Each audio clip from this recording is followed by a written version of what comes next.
Welcome back, students. We have started chapter 2 in geography, and your chapter 2 is land, soil, water, natural vegetation, and wildlife, right? So in this chapter particularly, we are going to study about what does land means, what are the uses of land, like how we are utilizing the land. Secondly, how, in what cases and what factors we are using it, what are the features that are responsible for the different landforms. Secondly, about how the soil, if we talk what is soil, how it is formed, what are the factors that are responsible for the soil formation, right? Then types of soil, then how can we conserve land. After that water, basically again in this thing we will study about water bodies and how can we conserve water, because nowadays we are seeing the usage of water has been done harshly, right? Then natural vegetation and wildlife.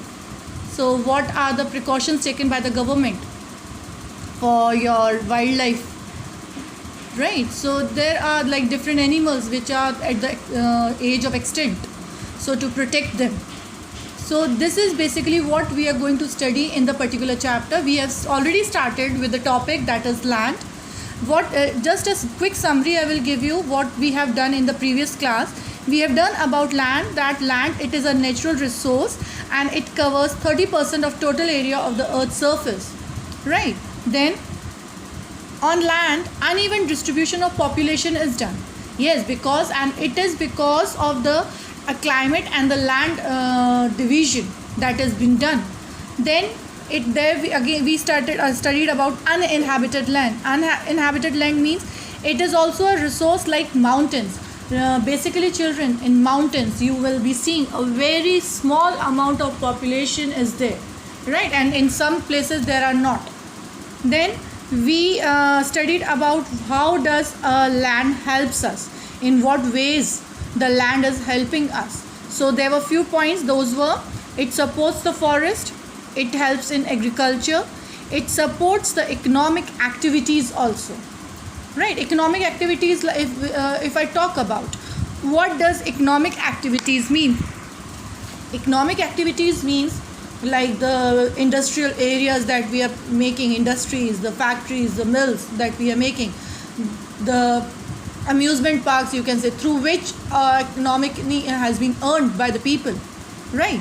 Then if we talk about that ownership, and according to the ownership, land is divided into two parts. First is private land and second is your community owned or government land, right? Now if I talk about private land, children, private land means the land which has been owned by an individual, that is known as private land, right?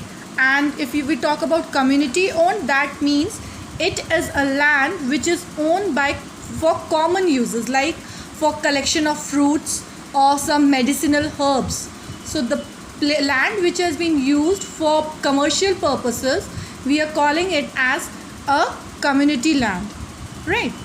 Then we talked about the land use. So common uses of land were agriculture, building houses, forestry, mining, setting up industries, wildlife sanctuaries, roads and railways, and various other infrastructures.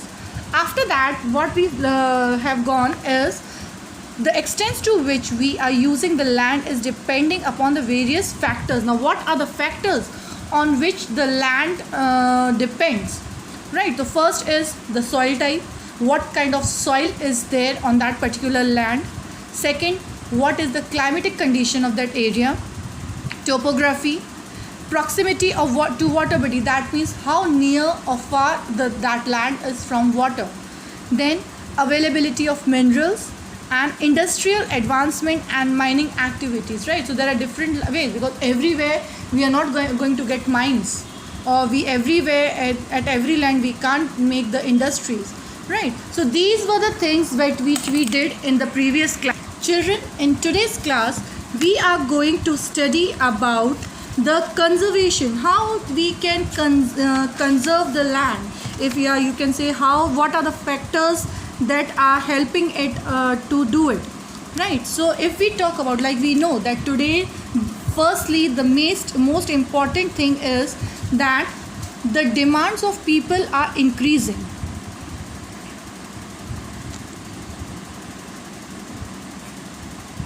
Demands of people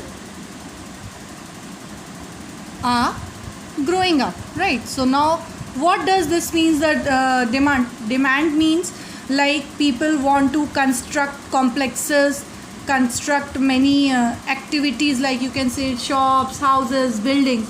So and because of these demands, land availability of land is less, right? Availability of land is decreasing, you can say, or you can say yes, we are getting less, right? In today's time, if we see so much constructional work is done that the land we are seeing in nearby us is very less. Then if we talk about land because of the today's vast changes in our society, and this demands that of people are increasing because of the increasing population, you can say, the changes that is coming in the society. Changes, I mean to say, first increase of population, second living places, because when the population increases they need place to live in, right? Then third reason for it is land degradation.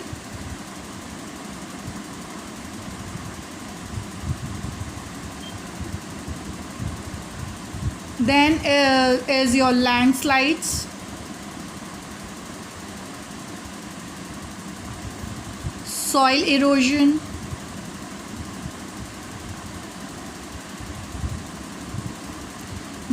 and desertification.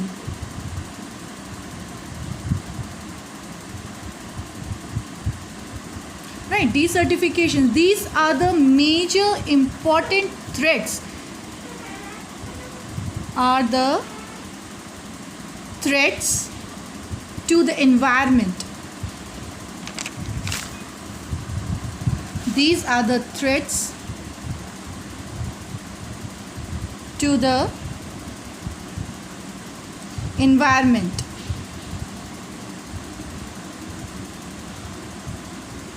Right? Why?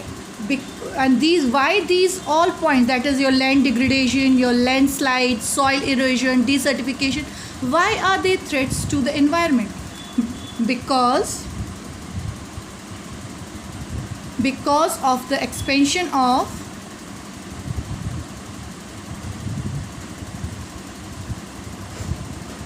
agriculture and constructional activities.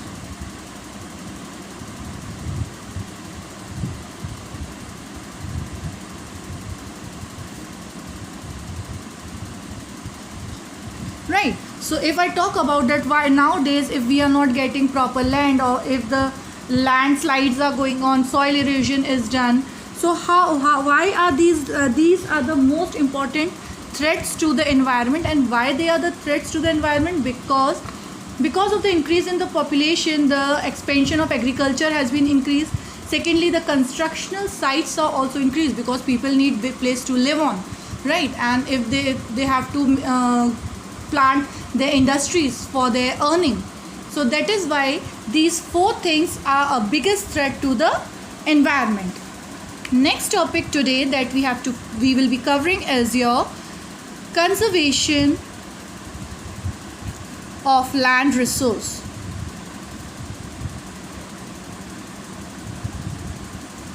Now, conservation of land resource, that means how we can conserve the land that is available to us.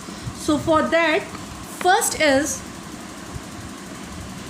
because as obviously first if I ask a question, why it is necessary? See children, because the population is growing day by day, right? So because of population is growing day by day, the construction, you can say, or destruction of the forest is done. So because of growing population, destruction of forest are forest cover are done.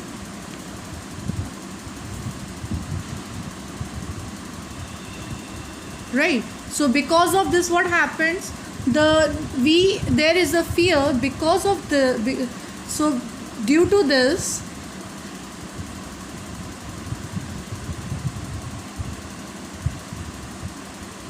there is a fear between us, or you can say within us, because of, due to this, fear is arising. The word I will be using is arising here. And what is that fear arising? The fear is arising here of losing a natural resource.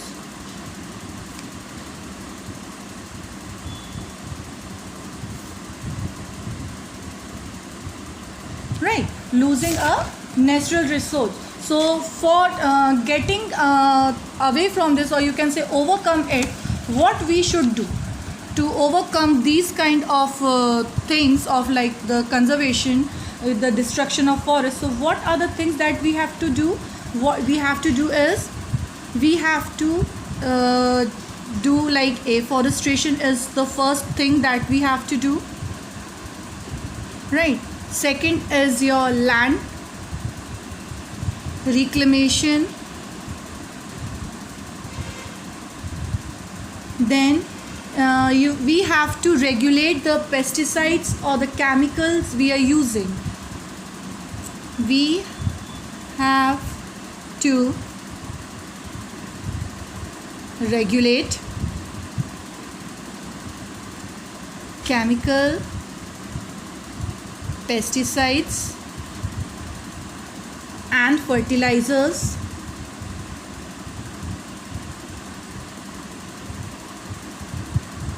Next thing that we have to see is that overgrazing should not be done. Right, so we